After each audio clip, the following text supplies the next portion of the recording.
మోకాళ్లలో గుజ్జును పెంచి నొప్పిని తగ్గించి సర్జరీని దూరం చేసే ఫ్రీడమ్ వాక్. ఇంకొక పక్క వ్యవసాయ రంగం పూర్తిగా సంక్షోభంలో పడిపోయింది.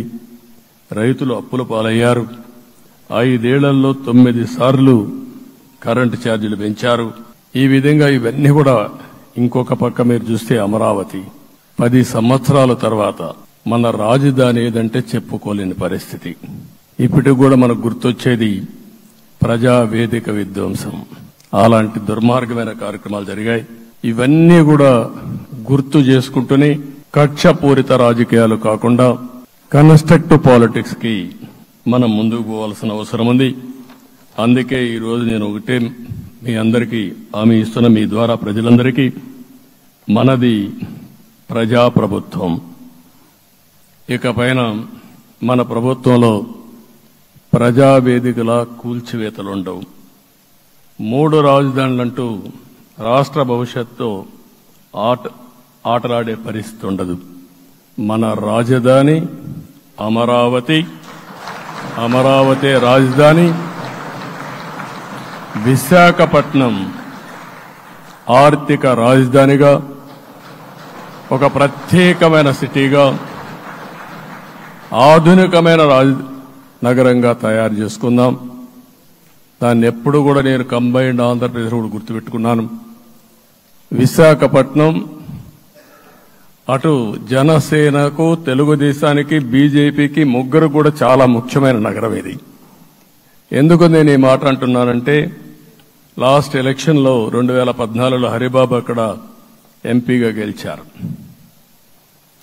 తర్వాత విడిపోయిన తర్వాత 2014లో మళ్లీ మనం పోటీ చేసినప్పుడు చేశాం. 2019లో 4 అసెంబ్లీ సీట్లు గెలిపించిన ఏకైక నగరం విశాఖపట్నం తెలుగుదేశం పార్టీకి. అదే మాదిరిగా ప్రజల్లో గణనీయమైనటువంటి అభిమానం జనసేన అధినేత పవన్ కళ్యాణ్ గారి పైన ఉంది. ఈ 3 కలిపి నిన్న ఒక సునామీ మారిగా వచ్చింది. అక్కడ ఒక్కొక్క సీట్లో మీరు చూస్తే 90,000, 90,000, 70,000, 80,000 మెజారిటీ గెలిపించారంటే ఆనాటి ముఖ్యమంత్రి విశాఖపట్నాన్ని రాజధానిగా చేస్తాను, ఎన్నికలవుతానే అక్కడే ప్రమాణ స్వీకారం చేస్తానంటే నువ్వు రావద్దు అని ప్రజా తీర్పిచ్చిన రాజధాని నగరం విశాఖ నగరం. అంటే ఎలాంటి టెంప్టేషన్ కూడా లొంగలేదు వాళ్ళు. ఇది ఒక అనుభూతి. విశాఖపట్నాన్ని మర్చిపోయే సమస్య లేదు. తగిన గుర్తింపు ఇస్తాం, అభివృద్ధి చేస్తాం.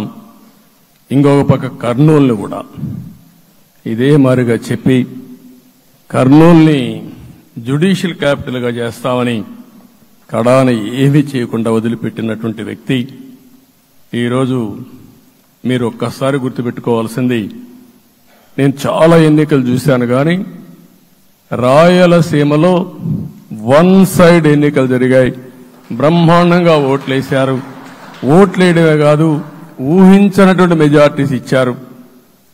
ఇది నేను కొంచెం భయపడ్డాను బిగినింగ్లో, కానీ ఊపు చూసిన తర్వాత మాత్రం అనిపించింది అందరూ ఎక్స్పెక్ట్ చేశారు రాయలసీమలో కొంచెం ఇబ్బంది ఉంటుందని. అలాంటి రాయలసీమ తిరుగుబాటు చేసే పరిస్థితికి వచ్చింది. దానికి కూడా మనందరి మీద బాధ్యత ఉంది.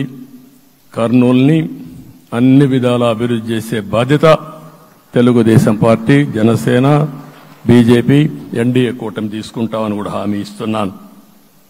ఈ 3 సిటీలే కాకుండా మొత్తం అన్ని జిల్లాల్ని సమభావంతో ఆలోచించి మనం ముందుకెళ్దాం. ఇంకొక పక్క మనలో ఏ కోశాన కూడా అహంకారం ఉండకూడదు, అరాచకం అనేది ఎక్కడా కనిపించకూడదు. ఈ రాష్ట్రంలో అశాంతికి చోటు అనేది లేకుండా ముందుకు పోవాల్సిన అవసరం ఉంది. రాష్ట్ర ప్రజలందరికీ హామీ ఇస్తున్నా, సీఎం వస్తున్నాడంటే చెట్లు కొట్టేయడం, లేకపోతే రోడ్లు మూసేయడం, షాపులు బంద్ చేయడం, పరదాలు కట్టుకోవడం అవన్నీ ఉండవు. సీఎం కూడా ఒక మామూలు మనిషిగానే వస్తా, అందరితో కలిసి ఉంటాం. నేను సీఎంగా ఉన్నా మా మిత్రుడు పవన్ కళ్యాణ్ గారు ఏ హోదాలో ఉన్నది కూడా రేపు అనౌన్స్ చేసుకుంటాం. మేమందరం కూడా సామాన్యమైన వ్యక్తులుగానే వస్తాం మీ దగ్గరికి. మీలో ఒక వ్యక్తిగా ఉంటాం.